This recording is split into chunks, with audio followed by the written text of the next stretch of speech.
எல்லாருக்கும் வணக்கம். நான் ராம்பிரகாஷ் பேசுகிறேன். இன்றைக்கி ஊர் சுத்தலம் வாங்கல் எங்கே இருக்கும் அப்படின்னு பார்த்தீங்கன்னா, ஒரு 1500 வருஷம் பழமையான கோயிலில் தான் இன்றைக்கி நம்ம இருக்கோம். இந்த கோயில் எங்கே இருக்குது, இது எந்த கோயில் அப்படின்னு தெரிஞ்சுக்கிறதுக்கு முன்னாடி இந்த கோயிலை பற்றி ஒரு சில சுவாரஸ்யமான விஷயங்கள் நம்ம தெரிஞ்சுக்கலாம்.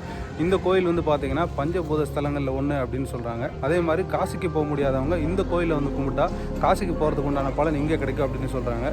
அதே மாதிரி இந்த கோயிலில் வந்து 8 பைரவர்களுக்கு தனித்தனி சிலைகளும் இருக்குது. இது எந்த கோயில், இது எங்கே இருக்குன்னு தெரிஞ்சுக்கிறதுக்கு முன்னாடி என்னோட சேனலை சப்ஸ்கிரைப் பண்ணாதவங்க சப்ஸ்கிரைப் பண்ணிடுங்க. இப்போ இந்த வீடியோக்குள்ளே போகலாம்.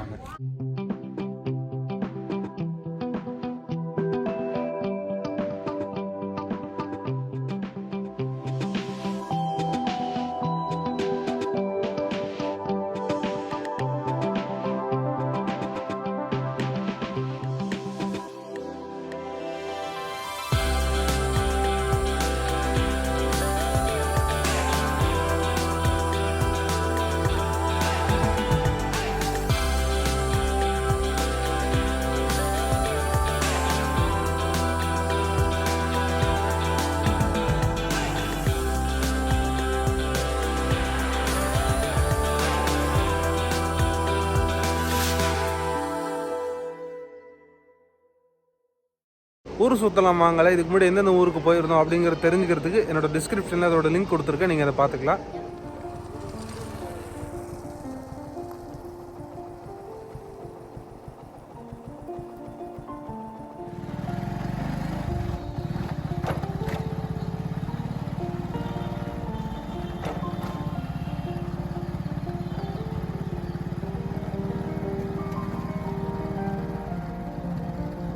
இந்த கோயில் எங்கே இருக்குது அப்படின்னு பார்த்தீங்கன்னா, சேலம் மாவட்டம் ஆரவலூரில் இருக்குது.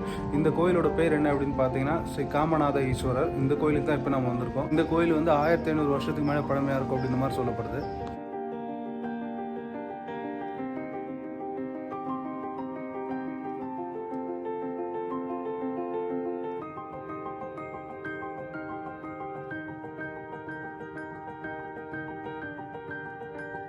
இந்த ஊருடைய பேர் வந்து ஆரகலூர். இந்த ஊருக்கு ஏன் இந்த பேர் வந்தது அப்படின்னா, அந்த காலத்தில் 6 அகழிகள் இந்த ஊரில் இருந்திருக்கு. அதனால தான் இந்த ஊரோட பேர் வந்து ஆரகலூர் அப்படின்னு பேர் வந்ததுன்னு சொல்லப்படுது. இந்த கோயிலுக்கு உள்ளே வந்த உடனே பார்த்தீங்கன்னா, நமக்கு லெஃப்ட் சைட்லேயே குளம் இருக்குது. அதுக்கு கொஞ்சம் தள்ளியே பார்த்தீங்கன்னா ஆப்போசிட்டில் 2 மண்டபங்கள் இருக்குது. அதாவது 16 கால் மண்டபம் ஒன்று இருக்குது, இன்னொன்று 1000 கால் மண்டபம் ஒன்று இருக்குது.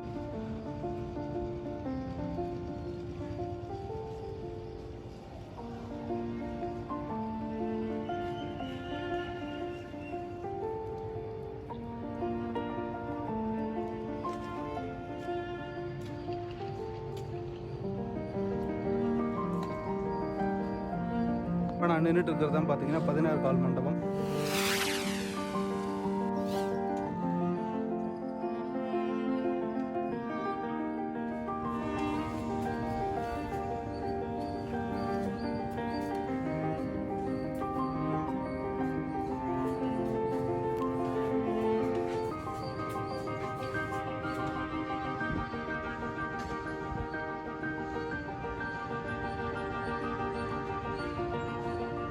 இந்த 16 கால் மண்டபத்துக்கு அப்படியே ஆப்போசிட்டில் பார்த்தீங்கன்னா 1000 கால் மண்டபம் இருக்குது.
வந்து 1500 வருஷம் பழமையானது. இந்த கோயிலில் இருக்க சிவனை வந்து காமநாத ஈஸ்வரர் அப்படின்னு சொல்கிறாங்க. இந்த கோயிலில் வந்து 8 பைரவர்களுக்கு தனித்தனியாக சிலை வச்சுருக்காங்க. இந்த கோயிலுடைய முக்கிய சிறப்பம்சத்தில் அதுவும் வந்து சேருது.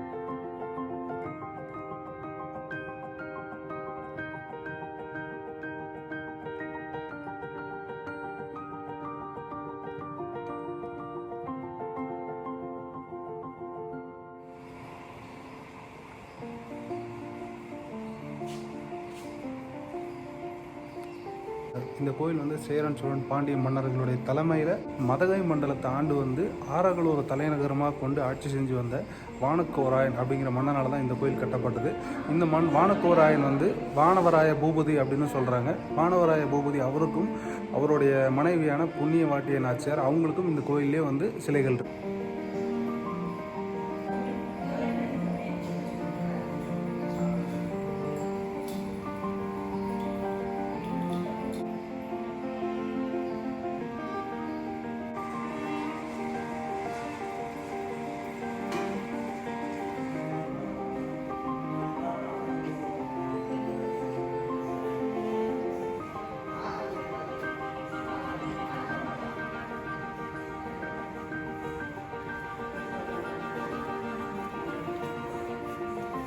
தென்னிந்தியாவில் அஷ்டபைரவர்களுக்குன்னு இருக்க கோயில் இது ஒரு கோயில்.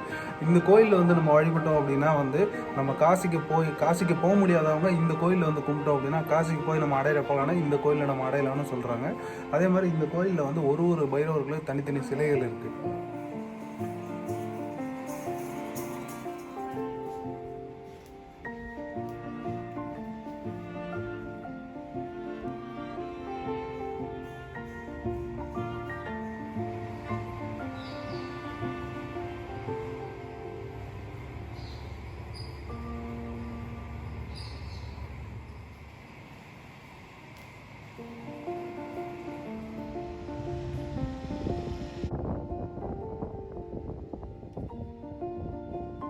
கபால பைரவர் வந்து நம்ம கொஞ்சம் தூரம் தள்ளி வந்து கோபுரத்து மேலே பார்த்தோன்னா நம்மளால் பார்க்க முடியும்.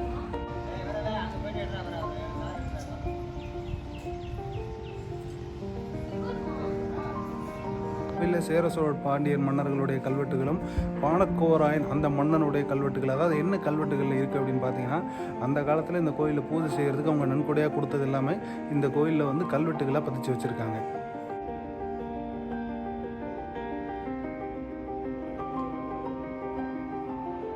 வந்து பஞ்சபூத ஸ்தலங்களில் ஒரு ஸ்தலம். இந்த ஸ்தலத்தை என்னன்னு சொல்கிறாங்க அப்படின்னு பார்த்தீங்கன்னா வாயு ஸ்தலம்னு சொல்கிறாங்க. அதாவது காற்று, அதுதான் வாயு ஸ்தலம்னு சொல்கிறாங்க.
கோயிலில் இருக்க சிவனுக்கு காமநாத ஈஸ்வரர்னு பேர். இதுக்கு இன்னொரு பேரும் இருக்குது, வசிஷ்டேஸ்வரர் அப்படின்னு சொல்கிறாங்க. ஏன் அந்த பேரை சொல்கிறாங்க அப்படின்னா இங்கே இருக்க சிவனை வந்து வசிஷ்ட முனிவர் வணங்கினதுனால இங்கே இருக்க சிவனுக்கு வசிஷ்டேஸ்வரர் அப்படிங்கிற இன்னொரு பேரும் இருக்குது.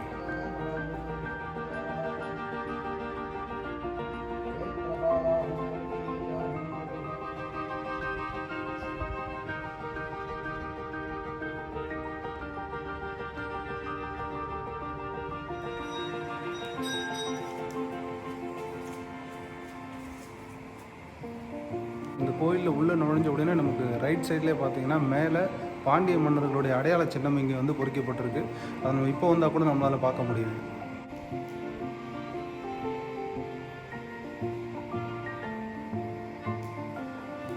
தேய்பிறை அஷ்டமி நாளில் சிறப்பு பூஜை நடக்குது. அதை பார்க்குறதுக்காக சேலம், திருப்பூர், கோயம்புத்தூர், நாமக்கல், திருச்சி, பாண்டிச்சேரி இந்த மாதிரி ஏகப்பட்ட மாவட்டங்கள் பக்தர்கள் வந்து இங்கே ரெகுலராக கும்பிட்டுட்டு இருக்காங்க.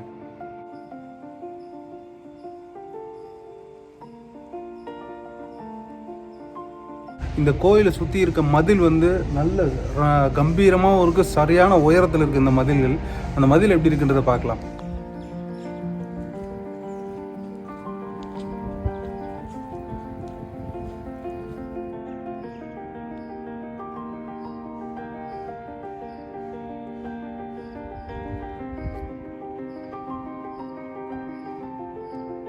இந்த கோயில் எப்பப்பெல்லாம் திறந்திருக்கும் அப்படின்னு பார்த்தீங்கன்னா, காலையில் 6லேருந்து மதியம் 12 வரைக்கும், சாயங்காலம் 4:30லேருந்து நைட்டு 8 வரைக்கும் இந்த கோயில் திறந்திருக்கும். நம்ம அந்த டைமில் எப்போ வேணாலும் நம்ம பார்த்துக்கலாம்.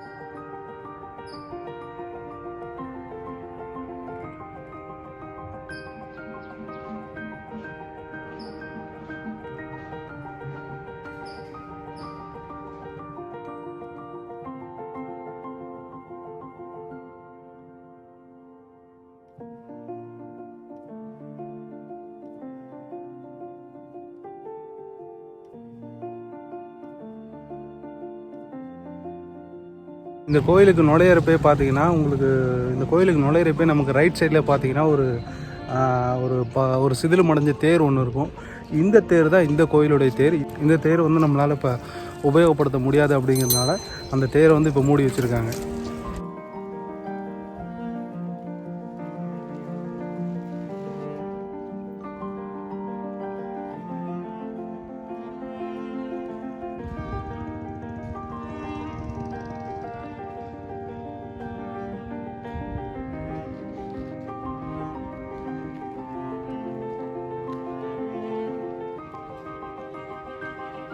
அந்த தேருக்கு பக்கத்துலேயே பார்த்தீங்கன்னா ஒரு கருங்கல்லாம் ஒரு 10 படி 15 படி உயரம் ஏறுற மாதிரி வச்சுருக்காங்க. இது எதுக்கு வச்சுருக்காங்க அப்படின்னு பார்த்தீங்கன்னா, தேர் மேலே வந்து ஏதாவது அடுக்கிறதுக்கு, அதாவது திருவிழா டைமில் தேர் அலங்காரம் பண்ணுறதுக்கு அந்த ஒரு மேடையாக அதை வந்து பயன்படுத்தியிருக்காங்க.